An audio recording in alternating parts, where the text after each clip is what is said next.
Alors, tout d'abord, bonjour à tous. Merci d'être présents pour cet premier atelier de la deuxième édition de Social Change. Donc, grande journée consacrée, comme vous le savez, à la RSE et à ses acteurs. Alors, permettez-moi de me présenter brièvement. Donc, je suis Magali Leclanche. Je dirige l'agence Phraseo.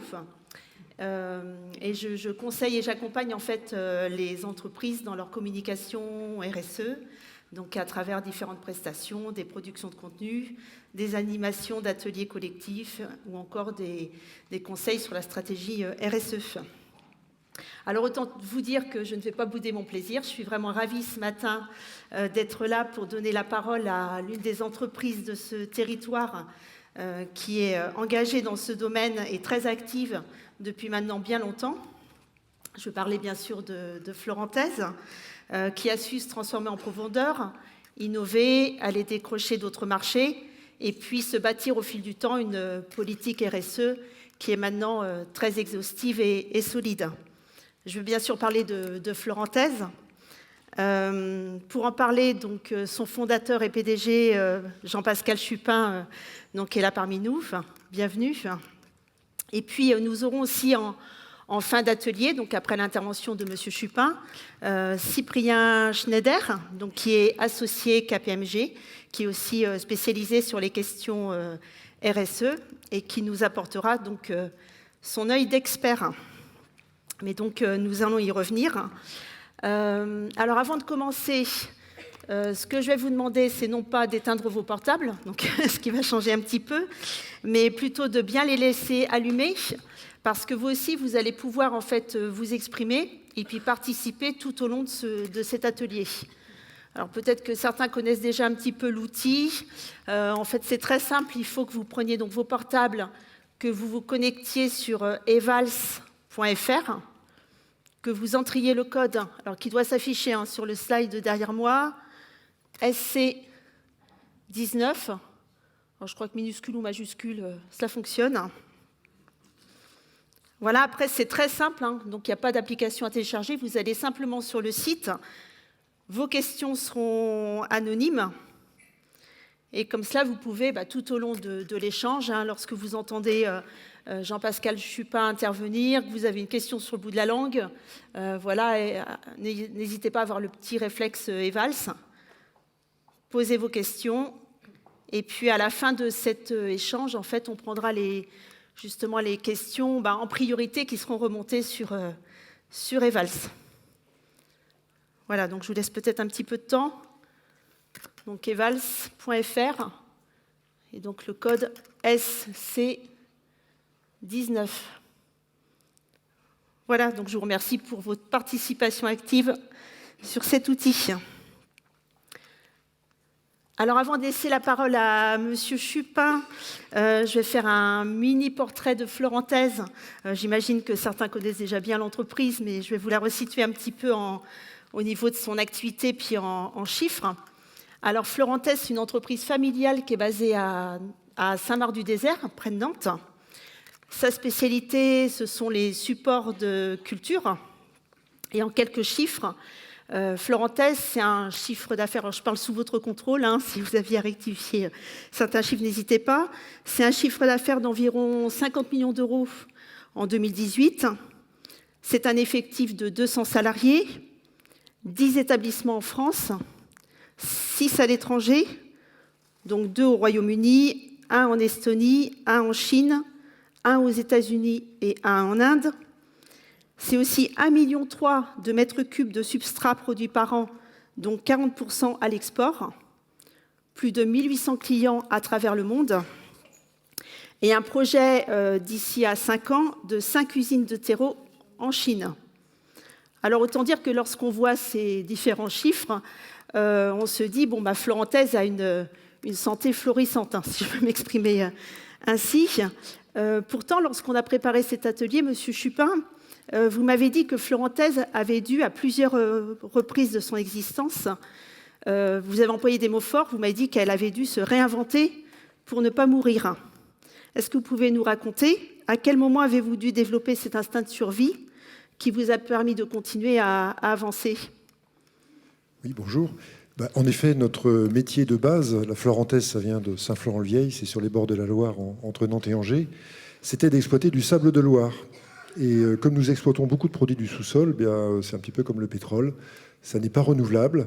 Et ce qui fait que on a dû affronter des crises d'arrêt d'autorisation de gisement. Donc la Loire, le sable de Loire, c'était en 1993. Il y avait beaucoup d'entreprises entre Nantes et Saumur, une quarantaine. Il y en a seulement 3 qui ont survécu, dont nous.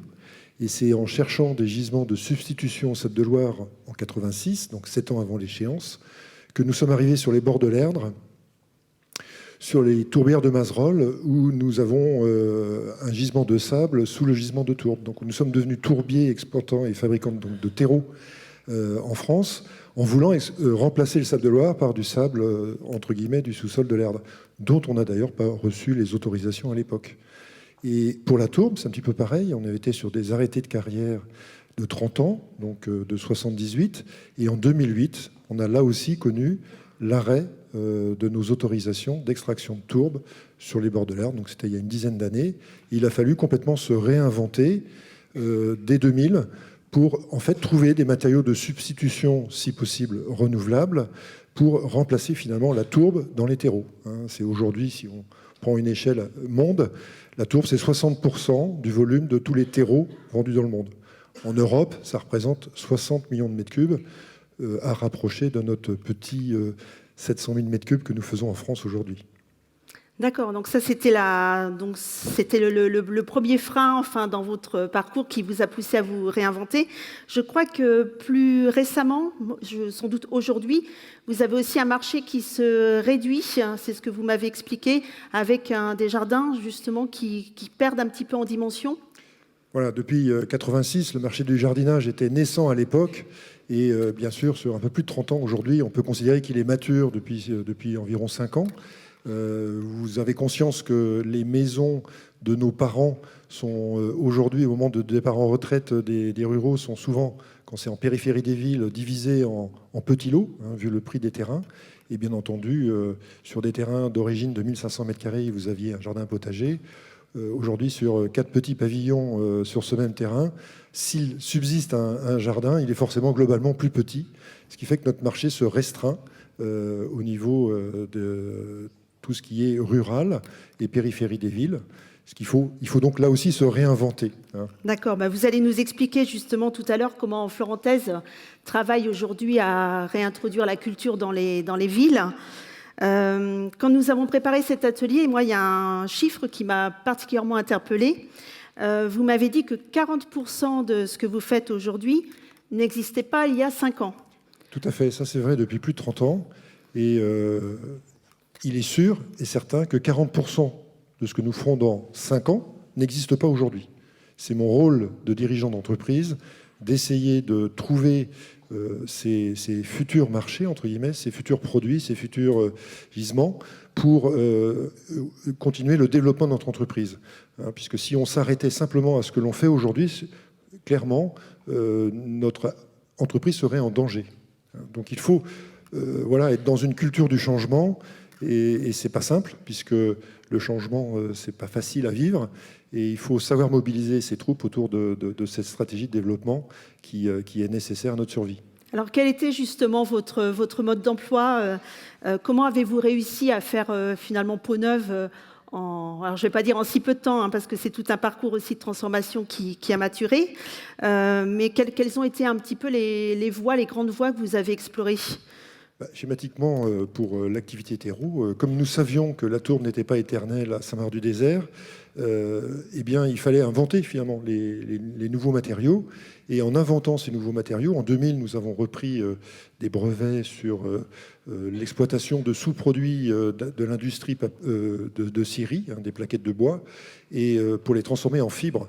Et ces fibres de bois permettent de remplacer finalement 50% de la tourbe dans les terreaux que nous fabriquons en France, mais globalement 50% de la tourbe chez tous les fabricants de terreaux du monde entier. Donc c'est l'invention de cette nouvelle matière qui nous a permis de démarrer une croissance à l'étranger, notamment au Royaume-Uni, et en offrant nos savoir-faire, bien sûr moyennant finance, à des fabricants de terreaux, des collègues étrangers. Donc la fibre de bois est devenue finalement un des piliers de notre développement. Et ça, c'était en 2000. Aujourd'hui, c'est devenu un standard à l'échelle monde, la fibre de bois. En 2015, nous avons inventé avec les mêmes équipements qui transforment donc ces déchets de scierie en fibre, nous avons breveté à l'échelle monde un produit qui permet de remplacer l'autre 50% de la tourbe, à savoir des fibres d'écorce de bois. Donc avec les mêmes équipements, nous pouvons fabriquer deux produits complémentaires. Et cette fibre d'écorce de bois, associée à la fibre de bois, remplace qualitativement et quantitativement 100% de la tourbe dans un terreau qu'il soit grand public ou professionnel pour l'horticulture, la pépinière, etc. D'accord. Vous m'aviez parlé aussi un petit peu de la fibre de coco. C'est une nouvelle voie que vous explorez ou... Tout à fait. Nous avons aujourd'hui 3 sites dans le sud de l'Inde, au Tamil Nadu, près de Tuticorin, alors c'est une matière localisée assez loin de notre petite France, mais qui pour nous est essentielle pour finalement livrer notre usine de terreau qui se trouve dans la région de Shanghai. Et donc la fibre de coco, finalement, c'est une matière première pour l'Asie, les régions d'Asie. Nous en importons un petit peu en France, mais comme nous avons la fibre d'écorce de bois qui coûte moins cher, entre guillemets, il est clair que la fibre de coco peut être intéressante sur des terreaux. Alors, pour se projeter, la fibre de coco, c'est une éponge. Quand vous mettez de l'eau, ça gonfle. Et associé à la fibre de bois, avec une petite enveloppe de courrier classique, vous pouvez imaginer 4 litres de terreau dans une enveloppe de simple courrier. Donc, vous imaginez que demain, on pourra peut-être supprimer le plastique pour nos terreaux, grâce notamment à ces fibres de coco. Et qui dit courrier dit Internet. Et vous savez que la Chine, notamment, pour nous, représente un énorme potentiel.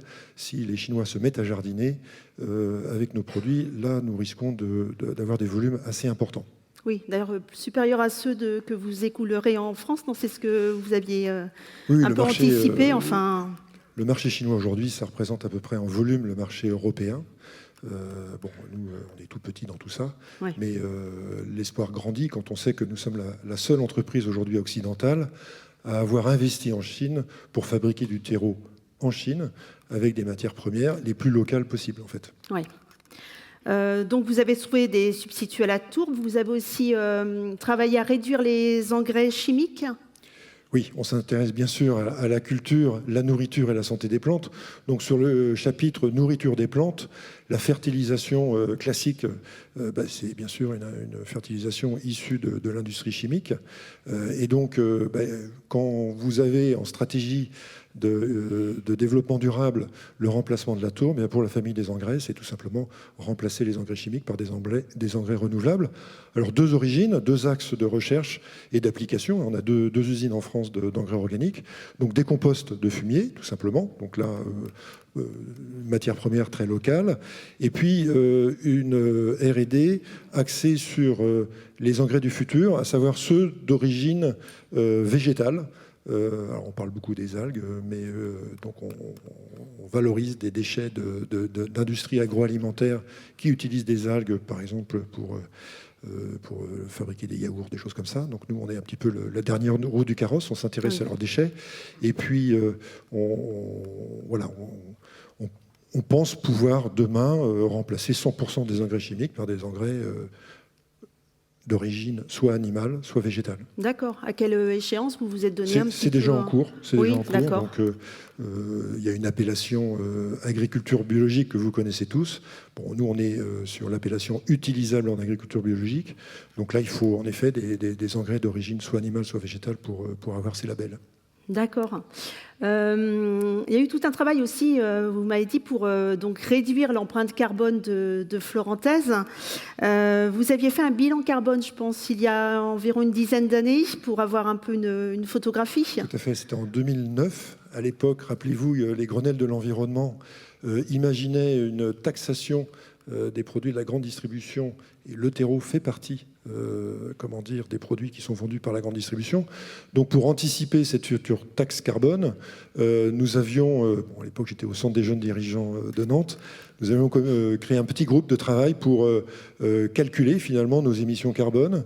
Et quand on a vu notre bilan, Bon, il se trouve que le sommet de Copenhague, hein, c'était la COP 2015 de mémoire. C'est grand échec entre Obama et Sarkozy pour que les États s'engagent à une réduction de 3% par an pendant 10 ans de leurs émissions carbone.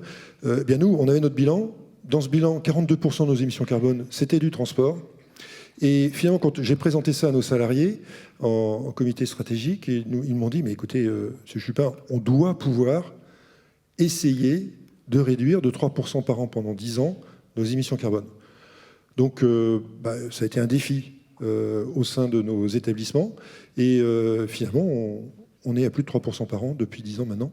Et ça commence à se voir sur un compte d'exploitation. Alors, on a fait comment ? Peut-être. Oui, c'est ça. Vous avez travaillé sur les transports, notamment. Voilà. Alors, quand vous avez 42% d'émissions carbone liées au transport, la chose la plus simple, c'est de réduire votre rayon d'action. Donc, on avait à l'époque 3 usines en France. On en a 10 aujourd'hui. Donc, vous comprenez que notre rayon d'action de chaque usine a été divisé quasiment par 3. Et alors, ça ne veut pas dire que les émissions de CO2 transport sont passées de 42 divisé par 3, malheureusement. Toutes les matières premières ne sont pas que locales encore, mais nous y travaillons. Et en fait, on ne fait pas dans le spectaculaire, on y va progressivement. Et le fait de mettre moins de tourbes, le fait d'utiliser des produits issus de déchets d'industrie. Donc ça nous permet, au niveau de nos matières premières, de aussi réduire sensiblement ces émissions carbone. Nos sacs plastiques, on utilise de plus en plus de composants recyclés, de plastique recyclé dans nos sacs. On est aujourd'hui à 40% de plastique recyclé, mais on peut encore aller plus loin. On peut même imaginer se passer du plastique sur des terreaux secs, entre guillemets. Ouais. Donc tout ça, voilà, c'est une démarche qui ne se fait pas en 5 minutes. Hein. C'est beaucoup de R&D aussi.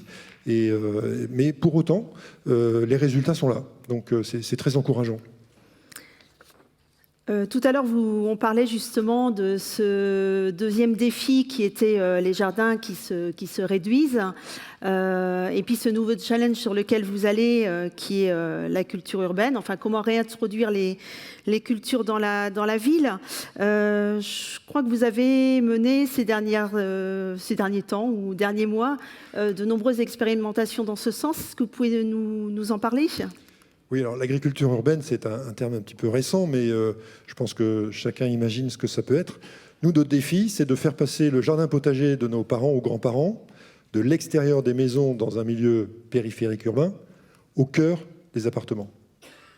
Alors pour faire pousser une plante dans un appartement, vous n'avez pas beaucoup de place. Puis il y a un problème majeur, c'est que vous n'avez pas de lumière. Vous n'avez pas suffisamment de lumière. Alors bien sûr, si vous avez une terrasse plein sud, etc., c'est plus facile. Mais c'est bon, voilà, c'est, on va dire, 25% des habitats. Et tout ça pour dire que nous avons donc investi dans une technologie de LED qui, en consommation électrique, est très très faible, hein, ramenée au mètre carré. Et sur 30 cm par 30 cm, sur 3 niveaux, vous pouvez, dans un appartement, c'est une petite étagère, hein, 30 par 30, vous pouvez imaginer produire autant qu'un jardin extérieur de 6 mètres carrés de surface. Ouais. Je vous rappelle que si vous avez une terrasse, une toiture, un petit terrain au pied de votre immeuble, un carré potager d'1 mètre carré peut produire 30 à 35 kilos de légumes par an. Donc toutes ces notions de jardinage urbain, on les développe, on va y mettre du service, hein, on va louer en fait des mini-jardins avec ou sans LED, en intérieur, en extérieur, et permettre aux citadins de redécouvrir, parce qu'ils ont ça dans leur gène, mais ils n'ont peut-être plus l'usage, plus le savoir-faire, bref, leur permettre de redevenir jardiniers. Et si je peux rêver, c'est 2/3 de la population mondiale réside aujourd'hui en agglomération, notre marché il est là. 9% des citadins jardinent, 95% des ruraux jardinent. Alors si on arrive à un chiffre qui se rapproche de 95% pour les citadins, vous imaginez le développement, c'est assez fantastique sur le papier. Il y a un vrai marché pour vous. Hein. Vous m'avez parlé aussi verticalité. Il me semble qu'il y a une tour, même à Saint-Mard-du-Désert, où vous faites des itinéraires de culture, vous testez. En fait, on se rend compte de plus en plus que la production sur le sol devient compliquée. Hein. Les sols sont de plus en plus pollués. les végétaux captent par leurs racines ces pollutions, puis indirectement, vous les mangez sans le savoir. Il n'y a pas encore de normes là-dessus. Et l'idée, c'est que, nous sommes, il fait 2 degrés le matin. Je ne vous fais pas de dessin. Les salades autour de Nantes elles vont avoir du mal à pousser parce que, par manque de soleil, mais aussi par une température exagérée. Donc, ce qu'on va manger ce midi dans nos assiettes, ce sont des salades qui viennent d'Espagne. L'Espagne, c'est quand même un petit peu loin, surtout qu'on sait que c'est plutôt la région d'Almeria, donc grosso modo 1500 km. Donc notre idée, c'est tout simplement d'envisager la culture de plantes dans nos sous-sols urbains, dans des parkings, dans des zones peu coûteuses, qui, avec les LED, permettraient donc, de nourrir finalement une partie de nos populations. Donc on a mis au point une technologie de culture verticale. Alors vous allez dire, oui, les LED, ça consomme du courant, etc. Oui, on reconstitue l'ensoleillement d'un 21 juin toute l'année, mais la nuit. Parce que la nuit, on jette notre courant. Les centrales nucléaires, les éoliennes, tout leur courant, il n'est pas stocké. Il part en fumée. Donc nous, on l'utilise à ce moment-là. Donc clairement, on peut envisager progressivement une culture au cœur des villes, en circuit ultra court, offrir des légumes à l'échelle d'un immeuble, tout simplement, à l'échelle d'un quartier, sans raisonner méga entreprise intensive à grand renfort d'engrais chimiques, etc. Non, on raisonne à des échelles ultra locales. C'est pour nous le futur de l'agriculture urbaine. D'accord, donc vous avez donc travaillé sur vos produits, vous avez donc travaillé en R&D, mais comme toujours en RSE, ça ne serait pas possible sans l'humain. Et je crois que justement, à Florentès, vous avez eu le vœu de mobiliser toutes les énergies, de les rassembler autour finalement de ce projet d'entreprise. Tout à fait, ça a été mis en place dès 2008.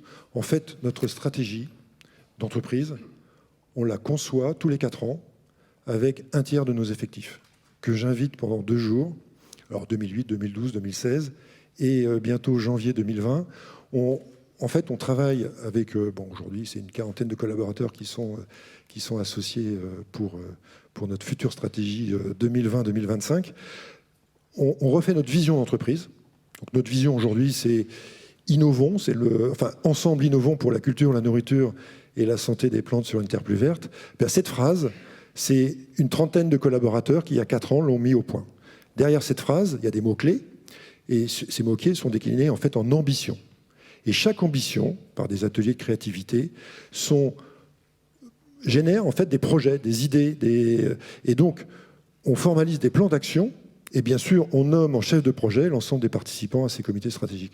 Donc quand les gens ont mis au point des actions, etc., et sont chargés de les réaliser, je peux vous assurer qu'une stratégie partagée par l'ensemble des salariés, c'est une stratégie qui fonctionne et qui marche.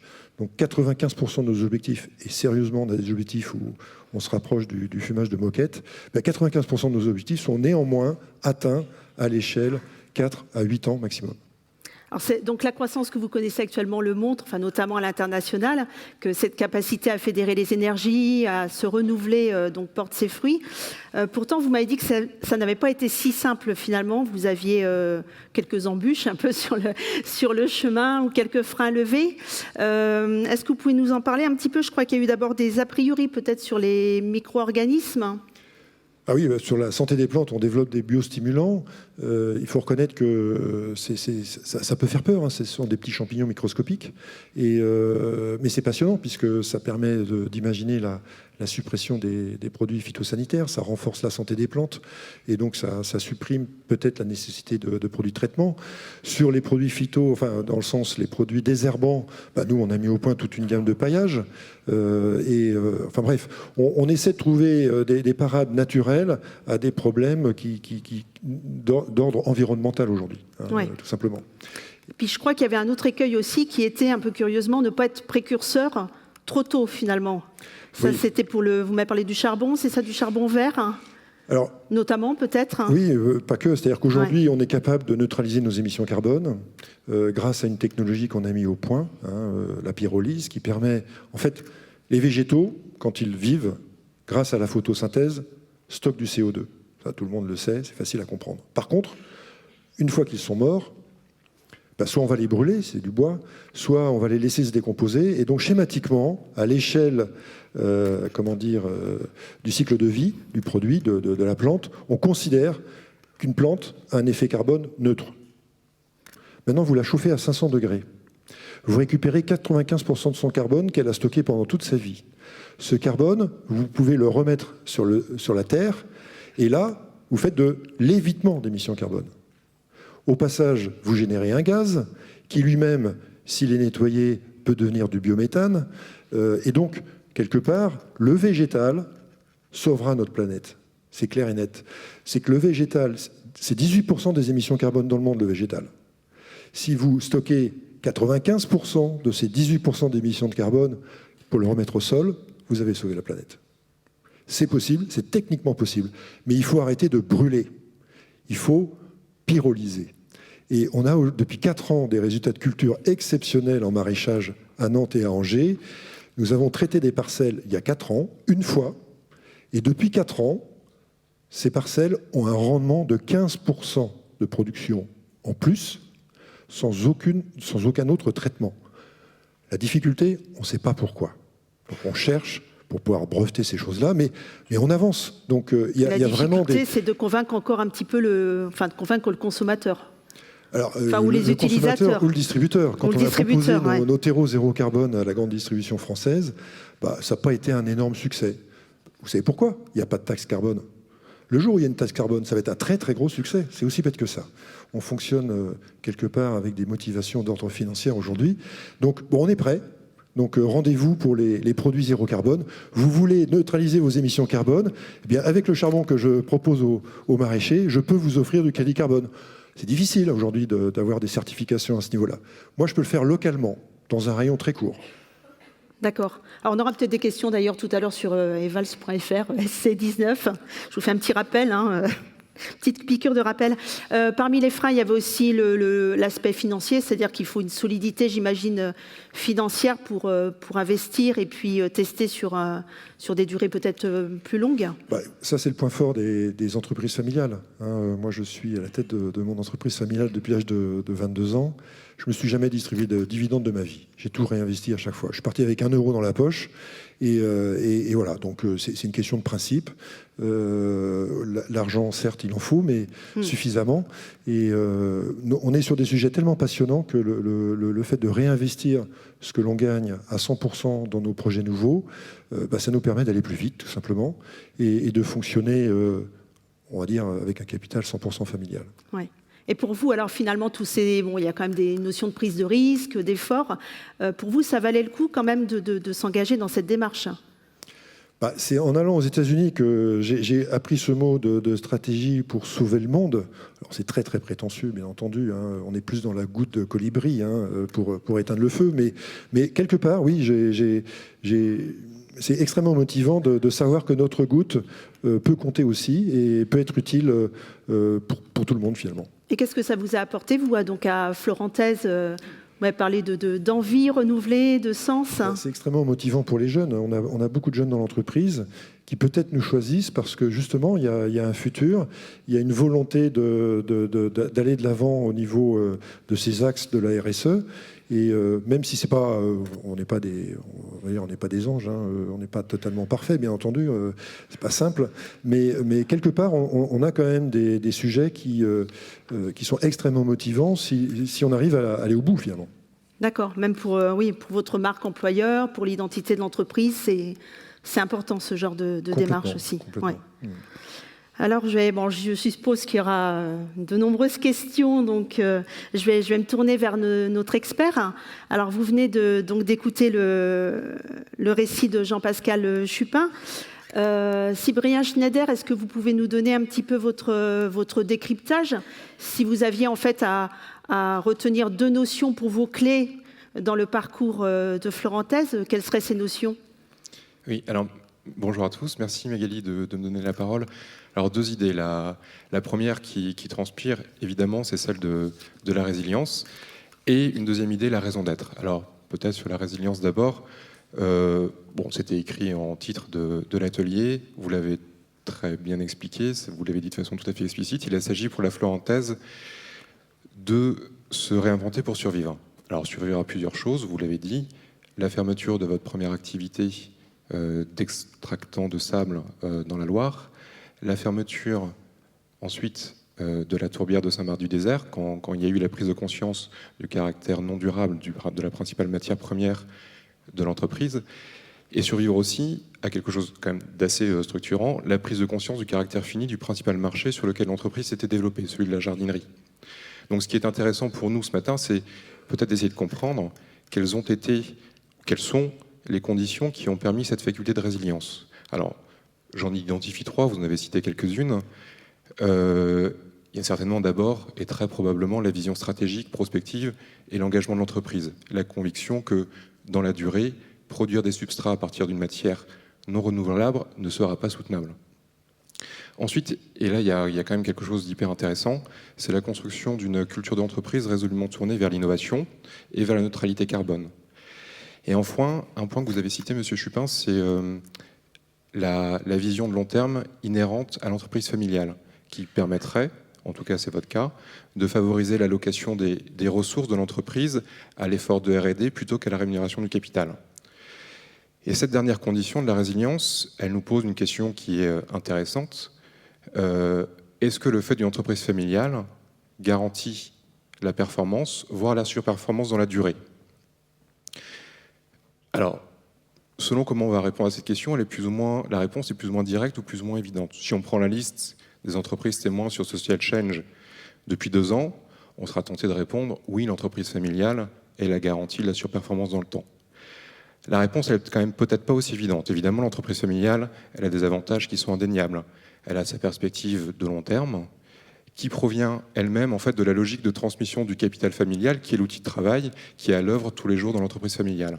Ça, c'est peut-être le premier élément de l'entreprise familiale. Le deuxième, c'est l'impératif pour le dirigeant d'entreprise familiale, peut-être que M. Chupin pourrait nous en parler, de conjuguer à tout moment la notoriété de son entreprise et la réputation de sa famille, ce qui est un élément quand même très différent d'une entreprise qui n'est pas familialement contrôlée. Et la troisième condition, le troisième élément, le troisième avantage, dans une certaine mesure, un recours moindre à l'endettement des entreprises familiales que d'autres typologies d'entreprises qui exposeraient moins, qui rendraient moins fragiles les entreprises familiales en période de retournement de l'économie. Alors, ce n'est pas suffisant pour que ces avantages de l'entreprise familiale soient opérants. Il y a certainement des conditions à remplir qui font que c'est quand même plus compliqué que ça. La première condition, c'est celle d'une gouvernance ouverte pour éviter que le contrôle simultané du capital et de la gouvernance par la famille empêche toute réflexion sur le futur et empêche donc de survivre, de se poser les bonnes questions pour survivre, voire bloque les capacités d'innovation au quotidien. Et la deuxième condition, c'est de se préoccuper de la transmission familiale et de s'en préoccuper suffisamment en amont. Et sur ces deux conditions, la Florantaise nous fournit un bel exemple, à la fois de gouvernance ouverte sur ses parties prenantes, les exemples qu'a cités M. Chupin le montrent bien, et également d'une transmission, ça vous n'en avez pas parlé, mais je me permets du coup de le dire, parce que je crois que vous l'avez déjà dit en public, l'exécution d'une transmission largement de l'anticipation, puisque les enfants de M. Chupin sont déjà engagés dans l'entreprise et à son capital. Je vais vous laisser peut-être clore, parce que je me permets, parce que je sais que les questions et valses vont remonter.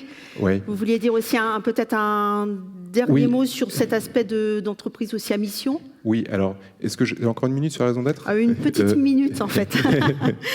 Alors, une minute sur la raison d'être, du coup. Vous avez dit, Monsieur Chupin, vous avez cité la phrase en fait, qui résume le plan stratégique 15-2020 de la Florantaise. Ensemble, innovons pour développer, nourrir et protéger les plantes pour une terre plus verte. Phrase super intéressante parce qu'elle dit beaucoup de choses. Elle dit ce que vous faites, des produits pour protéger les plantes. Elle dit comment vous le faites, l'innovation, le management inclusif. Et elle dit pourquoi vous le faites, et c'est peut-être le plus important, pour une terre plus verte. Et donc cette phrase, dans l'absolu, elle pourrait être la raison d'être de l'entreprise de la Florantaise. La raison d'être, alors l'idée c'était de dire quelques mots sur 30 secondes. 30 secondes. sur quelques éléments de contexte sur cette raison d'être qui est une idée qui n'est pas totalement neuve, qui vient de loin dans les années 70 aux États-Unis, mais qui a pris un nouvel essor avec le rapport Notat-Sonar en France en 2018 et la loi Pacte en 2019. L'idée de la raison d'être, c'est d'embarquer l'ensemble des valeurs fondamentales de l'entreprise de les placer, celles qui ont trait à son engagement social, à son engagement sociétal, à son engagement environnemental, de les placer au cœur de la stratégie de l'entreprise, d'embarquer la gouvernance pour les monitorer de façon régulière, et surtout, et c'est là l'évolution légale importante, de la faire inscrire dans les statuts de l'entreprise.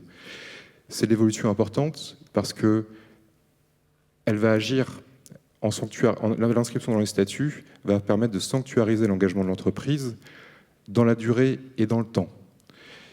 Et aujourd'hui, et donc elle va voir pour les entreprises qui choisiront le statut d'entreprise à mission, elle va permettre de créer les conditions juridiques de l'opposabilité de la raison d'être aux parties prenantes et aux tiers. Là où l'engagement RSE, tel qu'on le connaît aujourd'hui, n'a pas de réalité juridique aussi objective. Et donc plusieurs intérêts pour les entreprises. Derrière, celles qui vont se doter d'une raison d'être, vous l'avez cité, il y a la marque employeur, en favorisant la cohérence entre la communication, le message de l'entreprise et ses pratiques effectives au quotidien. C'est un premier élément, mais il y a aussi un vecteur de différenciation commerciale.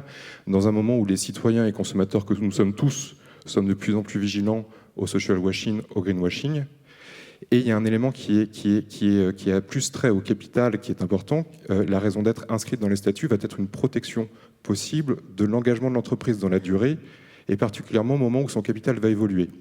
Et ce point-là, il est vrai aussi bien pour des grandes entreprises, éventuellement cotées en bourse, dont le capital est dilué, et qui sont donc plus sujettes à des prises de participation non sollicitées. Mais c'est vrai aussi, et c'est peut-être plus important pour notre quotidien à nous, sur notre territoire, c'est vrai aussi pour les PME et ETI familiales, dont le capital est donc contrôlé, mais qui vont avoir à vivre un moment de transmission dans leur vie. D'accord. D'où l'intérêt croissant pour ce statut qu'on observe actuellement. Voilà. Donc on aura peut-être l'occasion d'y C'est un sujet évidemment, c'est un sujet qui est du coup assez neuf parce que dans la loi depuis longtemps, intéressant, et qui est à explorer dans nos entreprises. Oui, je crois que ce sera des thèmes que Social Change aimera explorer dans les années, même déjà dès aujourd'hui. Je pense qu'on arrive au moment des questions que la salle attendait.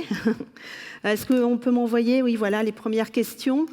Alors, je vais vous demander, Monsieur Chupin, alors il nous reste, je n'ose pas vous le dire, mais il nous reste une dizaine de minutes.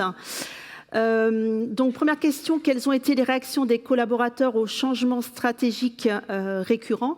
Comment changer les mentalités pour les impliquer dans ces changements et leur montrer qu'il est positif et nécessaire ? Donc, c'est l'adhésion de vos équipes. À la base, c'est de les faire rêver. C'est un peu la suite du sujet de l'entreprise à mission. Finalement, notre vision d'entreprise partagée, chacun y a participé. Et moi, je ne suis qu'un animateur dans ces comités stratégiques. Je ne suis pas du tout celui qui amène les idées.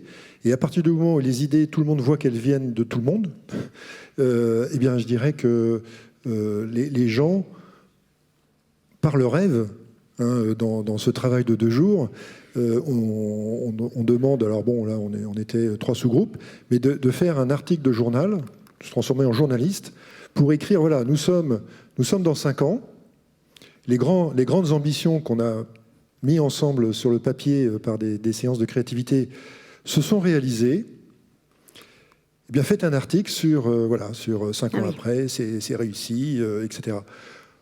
À partir du moment où vous écrivez que les choses se sont faites, même si c'est dans un exercice de style, eh bien, mentalement, vous considérez que c'est possible. Ouais.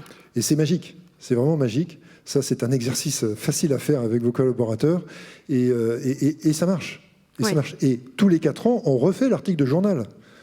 Et je me rappelle, en 2016, une des équipes nous avait projeté sur la Lune, avec nos fermes verticales, pour végétaliser, se nourrir, un etc. autre marché encore. Mais c'est pas du rêve, puisque j'ai cru comprendre que les missions Apollo, etc., ça y est, avaient leur petite ferme végétale pour faire leur salade dans l'espace. Oui, c'est possible. D'accord, donc vous embarquez vos équipes autour d'un même rêve partagé. Alors, deuxième question, du turnover dans l'effectif de Florentez. Alors oui, on a du turnover comme tout le monde, peut-être moins que tout le monde.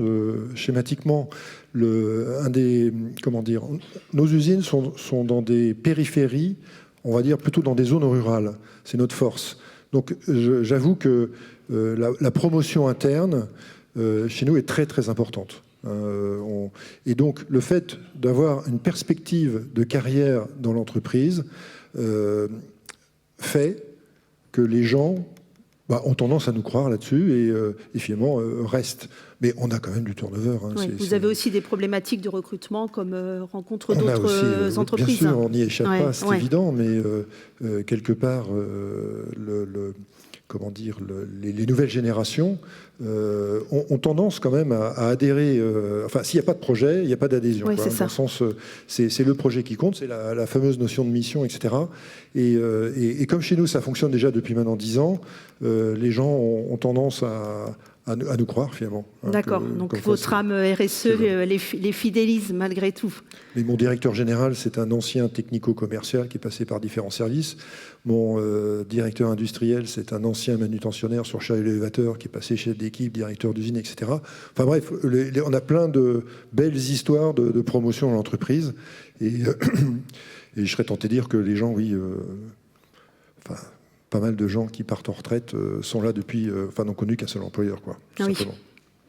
Alors la salle vous interroge aussi sur justement l'extraction de la tourbe que vous avez donc réduite et l'écologie. Est-ce que les deux sont compatibles? Eh bien non, c'est pas compatible. Les tourbières, c'est des zones humides. Les zones humides, c'est des lieux de biodiversité exceptionnels. 50% de la biodiversité mondiale se trouve dans les zones humides. Et les tourbières, c'est 3% de notre territoire mondial, donc c'est tout petit. C'est un puits carbone. Qu'est-ce que c'est que la tourbe? La tourbe, c'est un compostage en fait de matière végétale sur plusieurs milliers d'années. Vous laissez passer 150 000 années, ça s'appelle du charbon. Vous laissez passer 150 millions d'années, ça s'appelle du pétrole. Mais à la base, c'est du végétal. Donc clairement, exploiter les tourbières, c'est détruire les zones humides, c'est détruire la biodiversité, etc. J'en suis convaincu. Je suis complice dans la mesure où, quand je suis devenu tourbier, c'était pour avoir accès au sous-sol, au sable qu'il y avait dessous. Mais ma fierté, quelque part, c'est d'avoir mis au point et d'être le seul en Europe aujourd'hui à proposer des terreaux écolabels, c'est-à-dire des terreaux sans tourbe. Ouais. Mais les terreaux sans tourbe, c'est 10% du marché français, c'est pas grand-chose. Nous, on a encore l'usage de 30% de tourbe dans nos produits. Ces tourbes, elles viennent maintenant des pays baltes, essentiellement de l'Estonie, par bateau, donc à faible coût carbone, entre guillemets, de transport, à Montoire, où nous avons une petite société qui s'appelle Eurotourbe et qui distribue en fait en France des tourbes d'origine estonienne. Mais on déplace le problème, c'est pas une solution en soi. On va peut-être prendre une autre. On a un petit peu de temps encore. Ah oui, on a une autre question qui arrive.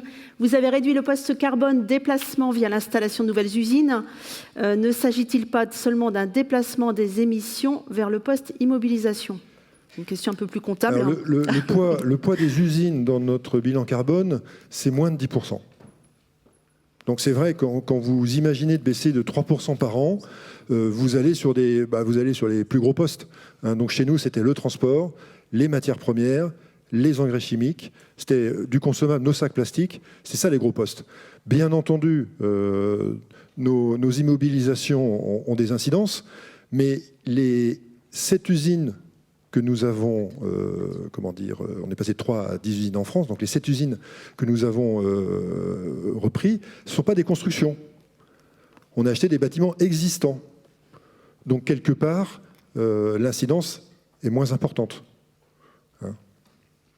Alors, on serait bien resté encore très longtemps, je pense, avec vous, Monsieur Chupin, sur scène, à parler de Florentaise.